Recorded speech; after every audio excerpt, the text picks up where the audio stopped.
Sabah everybody, and welcome back to the channel. I am super happy that we're finally able to talk about the brand new OnePlus 8T. Now, as you probably already saw with the announcement, they announced the brand new OnePlus 8T as well as the brand new OnePlus Buds Z. So new headphones and of course a new device. No word about a OnePlus 8 Pro, but I can tell you about some of the things that they talked about today makes this device faster than the OnePlus 8 Pro. This is TK and this is the brand new OnePlus 8T. Let's check it out.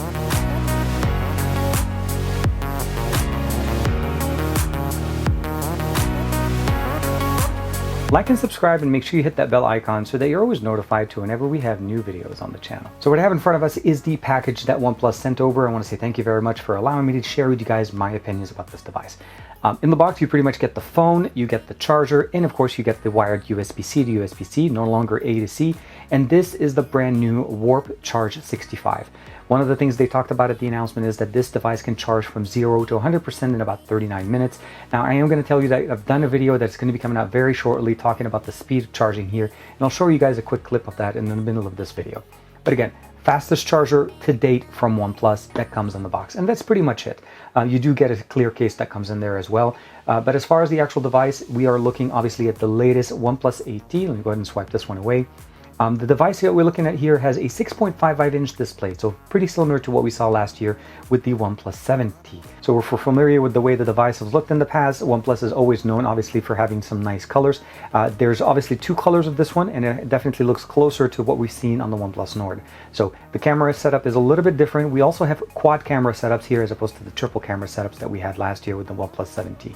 As far as the actual form factor though, they're pretty much very similar in the size. Again, 6.55-inch display, 90 Hz display to 120 Hz display now on the OnePlus 8T. Powering the internals here is the same processor that we saw with the OnePlus 8 and the OnePlus 8 Pro, and that's going to be the Snapdragon 865, accompanied of course with the X55 modem.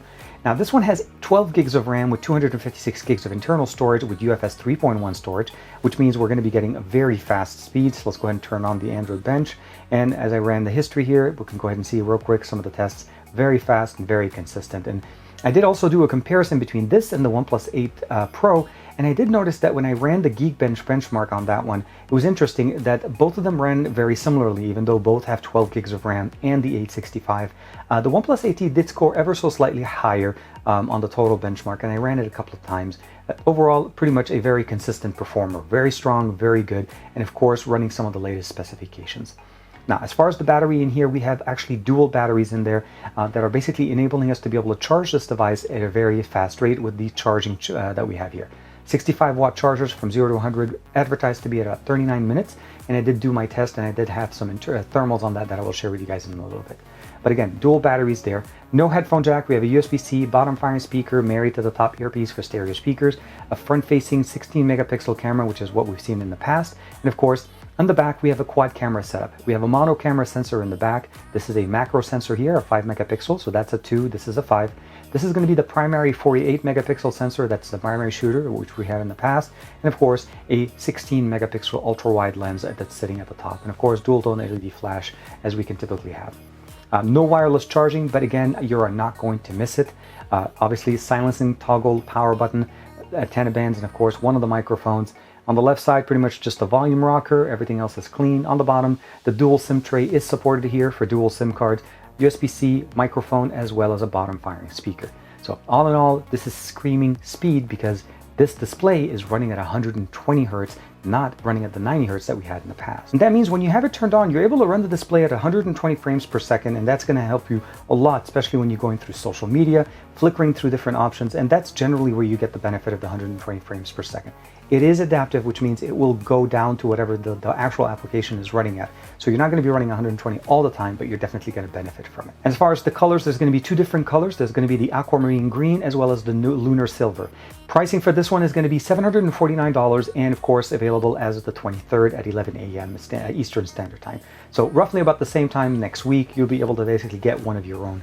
But the benefit, of course, that we're getting here is that we have a lot of improvements in here over what we've seen last year with the OnePlus 7T, as well as the OnePlus 8 from earlier this year. It is running Android 11 out of the door with a stable version of it. This is not a beta, which means all of the features that we're expected to get with the brand new UI are here. You notice the dark mode, the new UI themes in here, as well as the new categorizations that we've seen in the other videos that I've done for you guys. Recently, I pushed out a video regarding the beta 2 on the OxygenOS 11, and of course, this is what we have here. Now, one thing I do want to mention, there's a few things that they mentioned at the announcement, is that the straightening dock as well as canvas AOD, always on display, and the Bitmoji are not available now, but they will be available in a November update. I do want to share with you guys, if you're running the beta version on the OnePlus 8, you're able to see the canvas always on display. So this is something that you do by taking a picture, and it actually does an outline of your image and it puts it on here. And one of the other things that they also had in here, which I really appreciated, is the ability of using the text straightener, which enables us to, when you ever actually take a picture of text, normally it's very hard to read. As you can see, it's not exactly very straight. And one of the things that it does, it enables us to actually straighten the text, and it makes it very nice and very clear and legible. It actually turns on as one of the options in the actual camera when you're actually in it, and it actually shows up as one of the auto detection. It recognizes the text and it actually optimizes for it. Now, when it comes to the performance on this device, there's a whole bunch of things that they've done. First and foremost, we have the new power menu that comes in with Android 11. It's fully optimized. Automation is built in at the bottom. Google Pay is in the middle, and of course the new power menu. Those are all new. The ability of using the Recents app, that's pretty much standard to what we've seen in the past. We obviously have screen recording that was built in originally to OxygenOS. I am using this on T-Mobile, and as you can see, I am getting Wi-Fi calling, which is very nice. And it does support actually Wi-Fi calling, as well as actually the ability of using 5G in the US because of the X55 modem. As far as speed test, I did run a couple of speed tests here in my neighborhood. I was able to get 167 on my last chart. And as you can see here, it's running 167 down and about 54 up on 5G with T-Mobile. Even though it registers as LTE, that's how fast I was able to get. Overall, as far as the actual device, as we mentioned before, we have 12 gigs of RAM, 256 gigs of internal storage, UFS 3.1, the Snapdragon 865, not the 865 Plus. We have a 4816 5 and 2 quad camera setup in the back with a 16 on the front, 120 frames per second fluid 6.55-inch display. 8T is the model, Android 11 is out of the box, and of course, this is running a dual SIM with 5G support. Now, as far as the OnePlus Buds Z, they did mention the fact that these are going to be coming out a little bit later on, starting as November 2nd. They're going to be supporting Bluetooth 5.0, up to 20 hours worth of playback with, obviously, as you see, with the in-ear design. And of course, configurable double tap option on OnePlus devices. And it is going to have an IP55 rating, obviously, for water resistance. Not necessarily swimming, but just water resistance and what you're able to expect it. And it's going to come out in two different versions. One that's starting off with the base model with $45.99, and of course all the way up to the special edition for $59.99. We have the new game space that's in here. It's also optimized obviously to give us the best gaming experience. And from my experience as far as testing, Fortnite did not actually have the 90 frames per second support the way we have it on the 8 and the 8 Pro. I'm hoping that'll come in very soon. But as far as gaming, there's no question that you should be able to enjoy playing games on this device at all.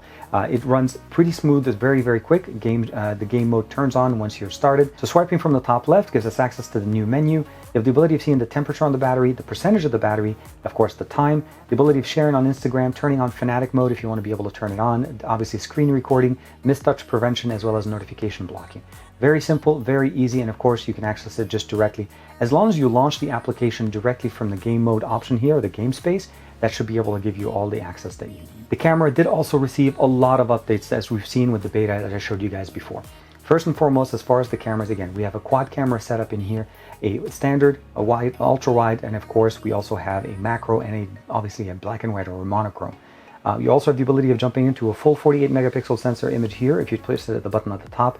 Otherwise, you're able to just shoot normal 12 megapixel with pixel binning. As far as the ability of taking pictures, you have portrait, nightscape, of course. Pro mode is also present in here. You're able to customize the experience. Photo, video, slow motion, panorama, and of course time lapse. Now, under the video, there's a few options that are new. Obviously, we have stabilization, which gives us the ability of using the stabilization at 1080p at 30 frames per second.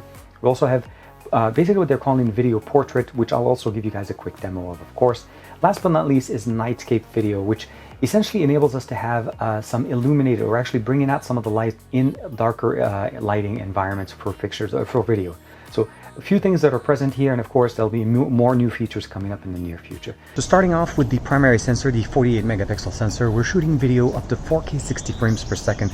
Now you have the ability of going from normal 4K 60 or cinematic, which is more of that letterboxing option that we've seen with other devices. No 8K recording, but still very capable on the primary sensor here in the back. Let's go ahead and switch over to the front. And as far as the front-facing camera, we're pretty much still capped at 1080p 30 frames per second. There's actually no option in the video settings to be able to change this. It is what it is, and unfortunately no new additional options like we've seen actually with the OnePlus Nord. That one's able to go all the way to 4K, so that's something I hope that we'll be able to get on the standard line of OnePlus devices. Now, we've talked about the fact that OnePlus has one of the best stabilization options that we have on the system.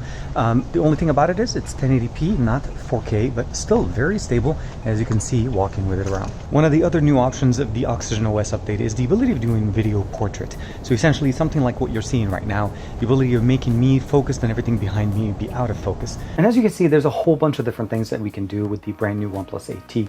The cameras are obviously have had a lot of work done on them.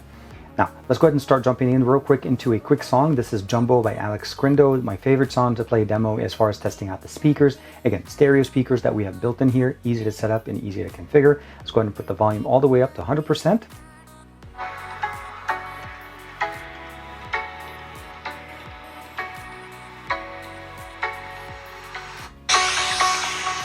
Jack it up.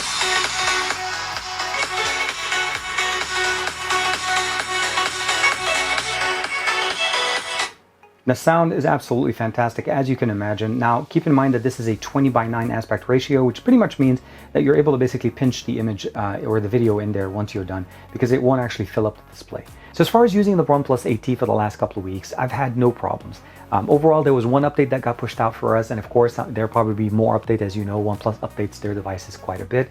And of course, they did mention that there's a few options coming in the November update to the OnePlus 8T. So just keep in mind, what I showed you earlier was running on my OnePlus 8 with the Android 11 beta that was running on it, the beta 2, and that's why I had access to the canvas option. But as far as the OnePlus 8T, that by the time hopefully you guys get it, the update gets pushed out, and you should be able to enjoy that. Overall, fast display, fast batteries, fast internal storage, fast RAM, fast everything. That's pretty much the main drive of what OnePlus likes to do. As I'm showing you guys right now, those couple of cases that they did include for us on the box are very, very nice. And one of them obviously is in that sandstone cyan or cyan color. And of course, the other one, it looks really nice like a circuit board, but all mimicking that nice green color. So let me know in the comments below, what do you guys think of the brand new OnePlus 8T? Is this exciting for you guys? Were you waiting for something like this? Or are you feeling like they missed out and they didn't put a wireless charge in, even though they technically gave you the fastest charging tech they could give you to date? And basically it's just ridiculously fast on the charging. I'll see you guys in the next video.